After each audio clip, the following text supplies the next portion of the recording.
ভারী বৃষ্টি ও উজান থেকে নেমে আসা ঢলের কারণে দেশের অন্তত ১০ জেলা দিয়ে বয়ে যাওয়া নদীর পানি বিপদসীমার উপরে বা কাছাকাছি অবস্থান করছে। এতে এসব জেলার নদীর অববাহিকা ও নিম্নাঞ্চল বন্যার পানিতে প্লাবিত হওয়ার পূর্বাভাস দিয়েছে বাংলাদেশ পানি উন্নয়ন বোর্ডের বন্যা পূর্বাভাস ও সতর্কীকরণ কেন্দ্র।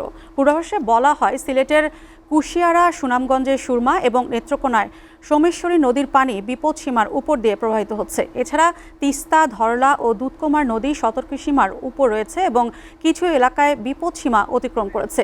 এতে লালমনিরহাট, নীলফামারী, রংপুর, গাইবান্ধা ও কুড়িগ্রাম জেলার নিম্নাঞ্চল প্লাবিত হতে পারে।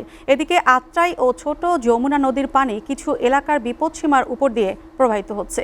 এতে নওগাঁ, নাটোর ও সিরাজগঞ্জ জেলার নিম্নাঞ্চল স্বল্পমেয়াদী বন্যার পরিস্থিতি সৃষ্টি হতে পারে। বন্যা পূর্বাভাস ও সতর্কীকরণ কেন্দ্রে জানায়, ব্রহ্মপুত্র, যমুনা ও গঙ্গা নদ নদীর পানি সমতল বৃদ্ধি পেয়েছে। এ বৃদ্ধি অব্যাহত থাকতে পারে। এর ফলে কুড়িগ্রাম, গাইবান্ধা, জামালপুর, বগুড়া, সিরাজগঞ্জ ও টাঙ্গাইল জেলায় কিছু এলাকায় নিম্নাঞ্চল প্লাবিত হতে পারে। চট্টগ্রাম বিভাগে মোহরী, ফেনী, শোনিনিয়া ও সাঙ্গু নদীর পানি বৃদ্ধি পেয়েছে। বৃষ্টিপাত অব্যাহত থাকলে বান্দরবান, কক্সবাজার ও চট্টগ্রাম থেকে কিছু অংশ সাময়িকভাবে প্লাবিত হতে পারে।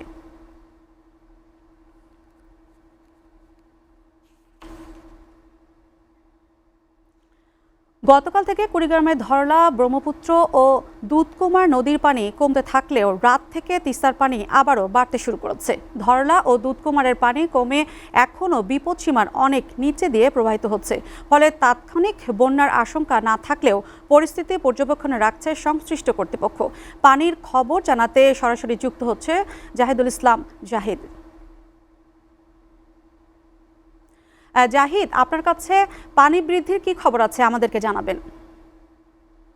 হ্যাঁ, আপনি যেমনটি বলছিলেন, কুড়িগ্রামে কিন্তু গত পরশু আগে থেকে কিন্তু পানি বৃদ্ধি অব্যাহত ছিল, কিন্তু গতকাল কিছু কয়েকটা নদীর পানি কমেছে এবং কয়েকটা দাঁড়িয়েছিল। আর সন্ধ্যা পর্যন্ত পানি যেগুলো নদীর দাঁড়িয়েছিল সেগুলো কিন্তু আজকে সকাল পর্যন্ত যে প্রতিবেদনটা আমার কাছে আসছে পানি উন্নয়ন বোর্ডের তথ্য অনুযায়ী যে তথ্য পেয়েছি, তাতে কিন্তু আমি দেখতে পাচ্ছি যে আপনার ধরলা নদী গতকাল থেকে আজ গতকাল সন্ধ্যা থেকে ভোর 6টা পর্যন্ত 1 সেন্টিমিটার কমে 52 সেন্টিমিটার নিচ দিয়ে প্রবাহিত হচ্ছে।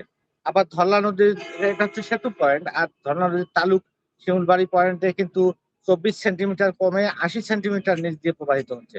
অন্যদিকে দুধকুমার নদীর পাটেশ্বরী পয়েন্ট 12 সেন্টিমিটার পানি কমে 33 সেন্টিমিটার নিচ দিয়ে প্রবাহিত হচ্ছে।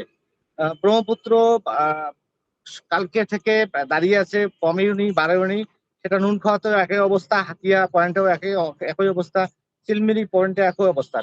এই যে নিচ দিয়ে প্রবাহিত হচ্ছে তার মধ্যে নুনখাওয়া পয়েন্টে দাঁড়িয়ে থাকা অবস্থায় 65 সেন্টিমিটার নিচ দিয়ে, হাতিয়া পয়েন্টে 40 সেন্টিমিটার নিচ দিয়ে, চিলমারি পয়েন্টে 37 সেন্টিমিটার নিচ দিয়ে প্রবাহিত হচ্ছে।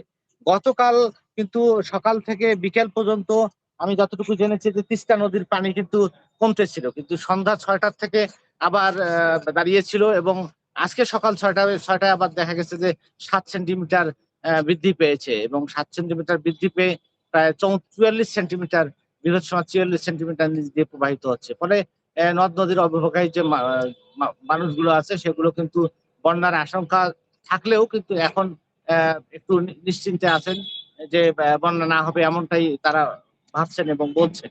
অন্যদিকে পানি উন্নয়ন বোর্ড একদিনের পানি বৃদ্ধির কথা বললেও কিন্তু তার প্রভাব শুধু তিস্তা নদীতে দেখা গেছে, অন্য নদীগুলোতে কিন্তু পানি বৃদ্ধির কোনো আভাস পাওয়া যায়নি এবং কমছে। শুধুমাত্র ব্রহ্মপুত্র নদী তার স্থিরভাবে আছে, এমনটি আমরা জানিয়েছি। তবে এই পানি বৃদ্ধি এবং ভাঙন কমার ফলে কিন্তু এই বড় বড় যে নদীগুলো আছে তার প্রায় 48টি স্থানে ভাঙন দেখা দিয়েছে। এর মধ্যে পানি উন্নয়ন বোর্ড প্রায় 38টি স্থানে অস্থায়ী ভিত্তিতে জিও ব্যাগ ফেলে ভাঙন প্রতিরোধের চেষ্টা করছে। আর পানি উন্নয়ন বোর্ড বলছে যে আরো এই ভাঙন প্রতিরোধে ব্যবস্থা নেওয়া প্রয়োজন, কিন্তু তাদের সংকুলন না হওয়ায় কিন্তু তারা সেটি পাচ্ছেন না। রিম্পা, এই ছিল আমার কাছে পানি বৃদ্ধির সর্বশেষ তথ্য।